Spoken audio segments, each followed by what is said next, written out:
My upbringing took a sharp turn from the very beginning, as my parents, facing financial constraints and harboring disappointment over my gender, decided to put me up for adoption when I was just a child. Growing up in a modest household with two older sisters, life was far from idyllic. We resided in a quaint ancestral home in a small town, relying on the support of my grandparents' farm for a significant portion of our sustenance. My father, a truck driver, was often away, returning home every few days, while my mother worked as a waitress. Being the unplanned third child, I discovered the unwelcome circumstances of my arrival as I matured. My parents had initially contemplated getting rid of me, but medical concerns dissuaded them. Moreover, my mother's desire for another daughter led to disappointment when I, a boy, arrived.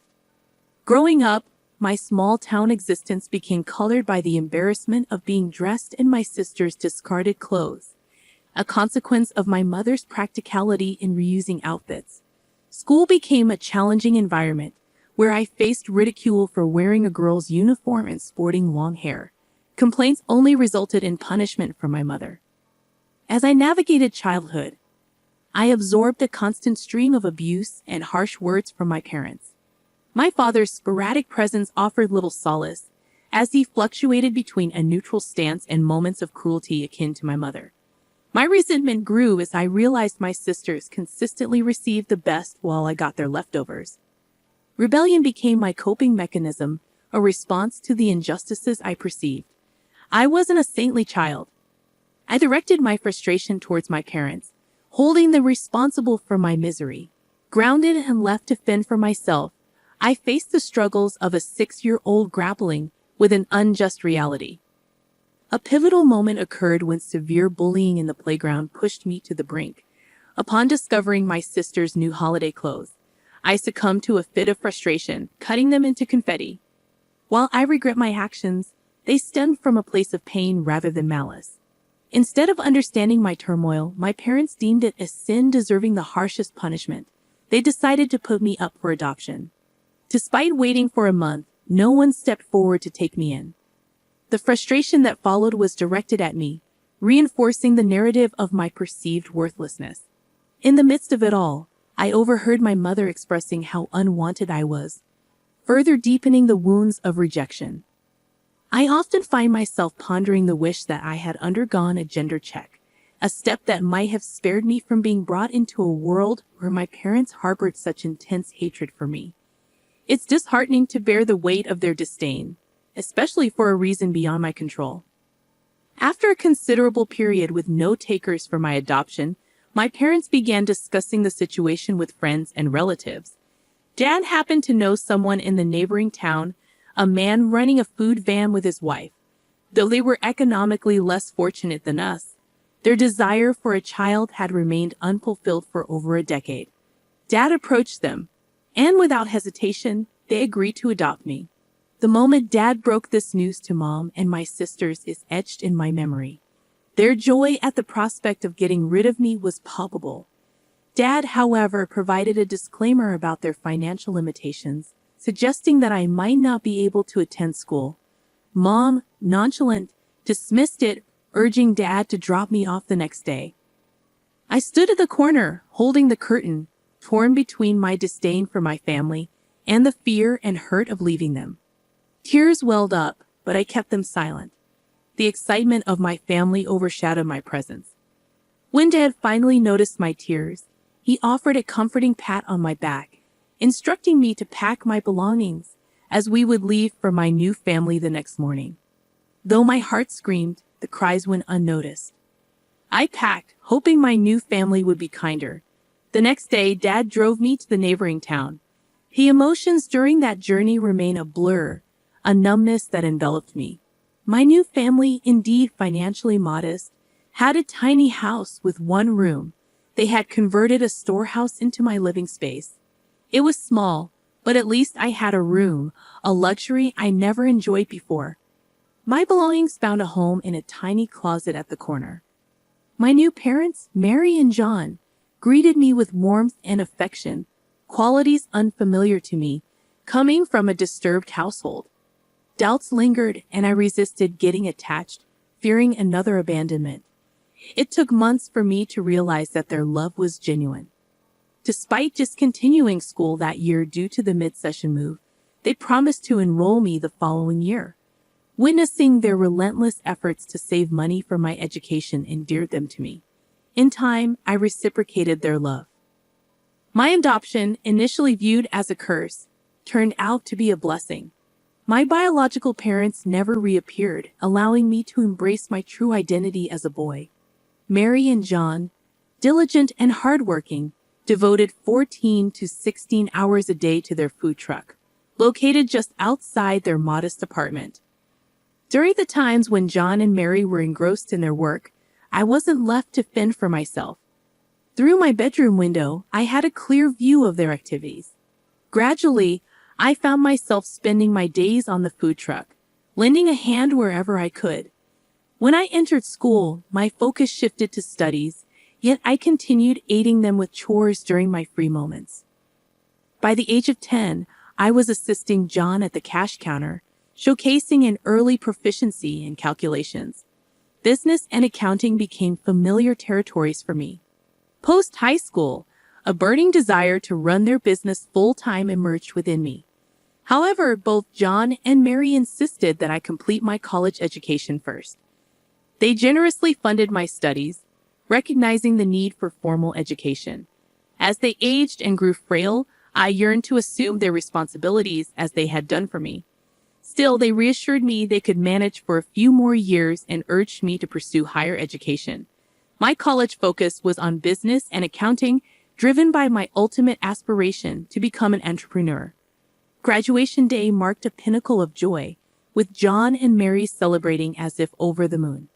Despite inviting my biological parents to the convocation, they failed to attend. Post-college, my eagerness to take over the food van and allow John and Mary to retire clashed with their plans for me. Accumulating substantial savings, they handed it over to me, encouraging me to start my own business. Overwhelmed by their gesture, I hesitated to blindly spend the money. Drawing upon my business acumen, I scouted for a struggling local eatery in a prime location. After numerous rejections, I secured a lease on a profit-sharing model. Starting from scratch, I revamped the place and menu to cater to the tastes of millennials and Gen Z. By providing exceptional services, sales soared, yielding a twofold profit on the initial investment within a year. 4 years into this venture, I now proudly oversee 3 successful cafes in town. I upgraded John and Mary to a better apartment while securing a modest place for myself. Despite urging them to retire the food truck for their happiness, they insisted on continuing. Leaving their house with a suitcase, I never envisioned myself as a college graduate. Yet here I am, running flourishing restaurant chains in town. Fast forward to last month. A routine day at work turned extraordinary when I spotted a familiar face at the cash counter of one of my restaurants. It felt like encountering a ghost. My biological father? Absent for almost 2 decades. Despite the presence of customers, I said nothing, leading him to a quiet corner. His appearance stirred up the haunting memories of my tumultuous childhood. The detailed account of my past wouldn't have unfolded if my biological parents hadn't reappeared in my life. He expressed immense happiness and pride in witnessing my success, leaving me speechless and numb. According to him, he had met John, who shared the news of my prosperous venture while passing by. He mentioned plans to bring my mom over for the weekend. Uncertain of how to respond, I remained silent, and he departed shortly after. Later that day, I approached John, expressing my reluctance to meet my biological parents, who had disowned me for being a boy. I harbored memories of a distressing childhood and contemplated running away for the weekend. Mary insisted on forgiveness and moving forward, urging me to meet them. Reluctantly, I agreed, setting the condition that Mary and John be present during the encounter. On the arranged weekend, my biological parents arrived at John's house. Instead of an apology, they displayed no remorse, focusing on counting the favors they believed they had bestowed upon me. My mother asserted that I should be thankful for finding good parents in John and Mary, who had raised me to be successful. Despite my inner turmoil, Mary's reassuring hand gesture prompted me to diplomatically express gratitude for having them as my parents. The meeting felt awkward, leaving me unsettled. The next day, a call from my mother, whose voice I hadn't recognized in 2 decades, unveiled a demand for money. She explained their financial struggles, detailing Dad's job loss and her own challenges in securing employment as a 50-year-old waitress. Facing mounting pressure from friends to repay borrowed money, she sought $20,000 to cover essential expenses. Though I promised to consider it, doubts lingered about their sincerity. Despite my reservations and conflicted feelings, I eventually discussed the situation with Mary and John. While Mary expressed happiness at my willingness to help, she advised caution. John, sharing my concerns, feared potential emotional exploitation. After much contemplation, I decided to take a gamble and transfer the money to her account, hoping to assist my family in need. Contrary to my initial sense of accomplishment, a week later, my mother called again, leaving me with mixed feelings about their intentions and the financial help I provided. She expressed her gratitude for the assistance and then mentioned that my sisters were eager to meet me. In that moment, I sensed a genuine desire from my family to reconnect. Despite the wrongs my parents had committed during my childhood, I harbored no ill feelings towards my sisters. As a small child, I may have done some mischievous things, but as I grew up, I never held them responsible. I even entertained the thought that my parents might have let me go due to financial struggles rather than malice.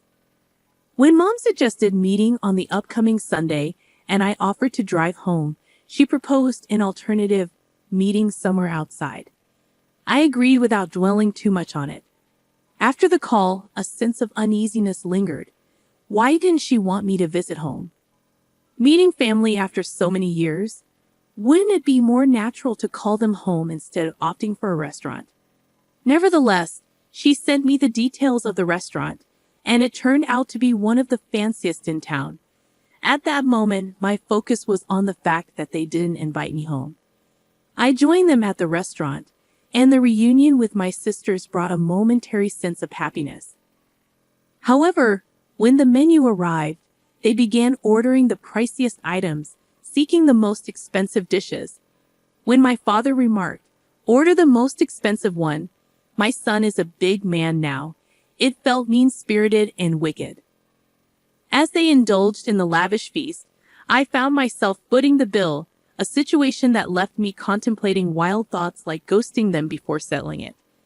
However, that seemed too severe. I resolved not to fall into their emotional trap again, sitting coldly through the rest of the evening. They didn't seem to notice my detachment. As they left, there was no invitation to visit home. Instead, my elder sister inquired about the next dining destination. I faked a smile, bid them goodbye, and returned home to share my experience with Mary. Mary, a kind and independent woman, found their behavior disturbing. She advised me not to be a fool, not to dwell on them, and to focus on my own life. I heeded her counsel, not responding to my sisters or mother when they called. After 2 months of silence, it appeared they got the hint that I didn't want them in my life.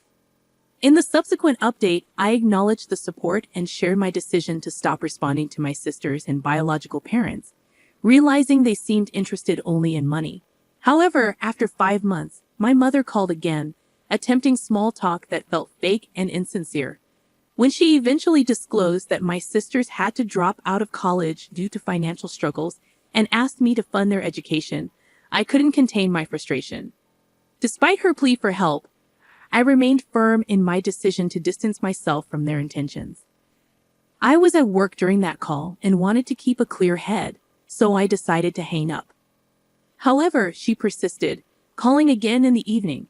Initially ignoring her calls, I realized that avoidance wasn't a solution. The next time she called, I answered. She immediately delved into discussing my sister's eagerness to rejoin college and inquired about my payment plan, whether in a lump sum or semester-wise. She suggested transferring the entire amount to her, and she would handle the tuition before each semester. I interrupted her, expressing my reluctance to make any payments. To her surprise, I firmly stated that I had no intention of contributing.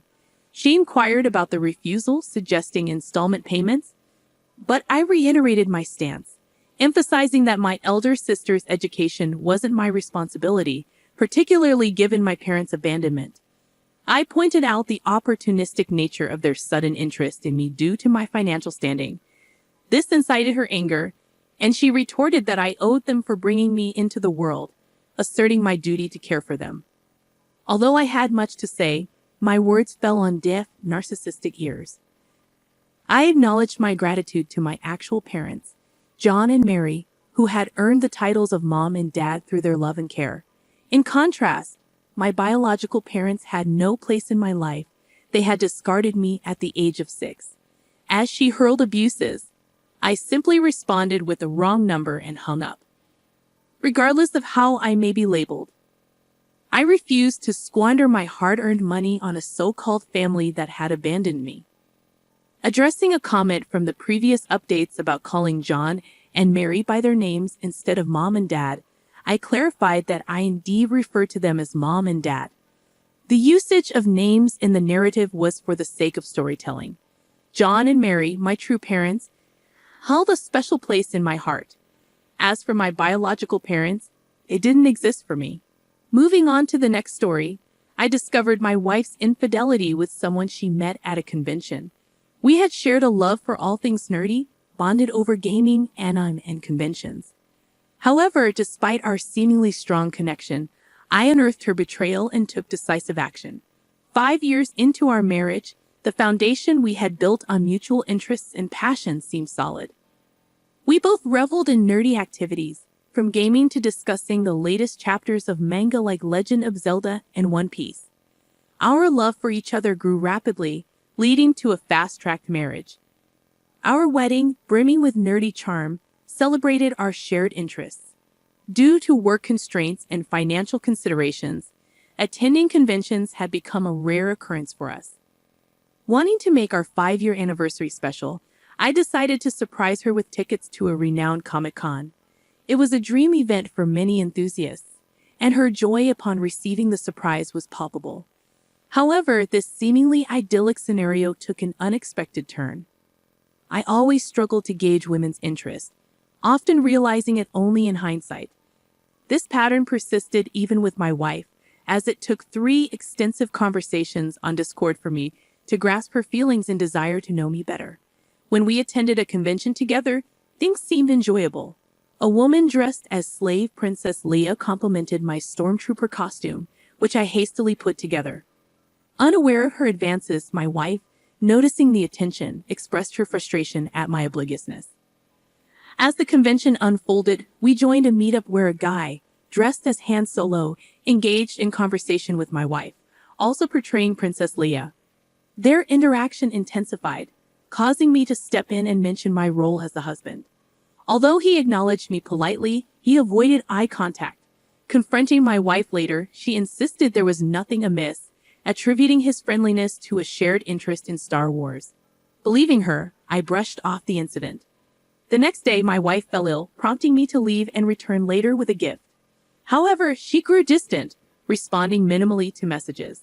Concerned, I approached our room, hearing unsettling sounds upon arrival. Dismissing it as my wife's activities, I entered to find her seemingly guilty. Confronting her revealed nothing, and I chose to overlook the incident. The convention ended, but our relationship strained. She worked longer hours, became distant, and avoided spending time together. Suspicious, I noticed her Discord notifications were off, a deviation from our usual communication. Curiosity led me to check her phone, discovering messages from the guy she met at the Star Wars meetup. The exchange involved flirtatious messages, photo sharing, and even discussions about role-playing. Suppressing my anger, I pretended ignorance when she inquired about my well-being. Internally seething, I decided to research divorce options, contemplating a way to expose her betrayal and make her aware of my knowledge. I informed her about an upcoming convention, explaining that I couldn't attend but she was welcome to go. Despite the excitement in her eyes, the realization hit me: my partner, the person I wanted to spend my life with, had discarded me. It was a devastating blow, but I concealed my emotions. On the day of the convention, I executed my plan after researching the guy she had been closely working with. Wearing a mask to conceal my identity, I located them right in front of her favorite voice actors. Observing them closely, I watched as they got in line. When they approached the voice actors, she pulled the man closer, sharing a kiss. That's when I intervened, removing the mask and confronting her. She questioned my actions, and I accused her of cheating with him, presenting the Discord messages as evidence. The onlookers were shocked by the public confrontation, but I refused to let it go. I publicly declared her as a cheater, exposing her affair with the guy she had met at a convention. The celebrity present decided to take a break and left the scene, leaving my wife in tears, pleading for understanding. However, I remained resolute, citing her lies about going alone and uncovering her secret meetings and late nights at the office. Seeking solace in my decision, I refused to listen to her explanations. Upon returning home, I gathered my belongings, stayed at a hotel, and initiated contact with an attorney for divorce proceedings. Despite her attempts to convince me to embrace an open relationship, I remained steadfast in wanting only her. My actions gained attention on social media as someone recorded and shared the embarrassing confrontation. Proceeding with the divorce, I obtained the house and belongings, eventually selling them to escape the painful memories.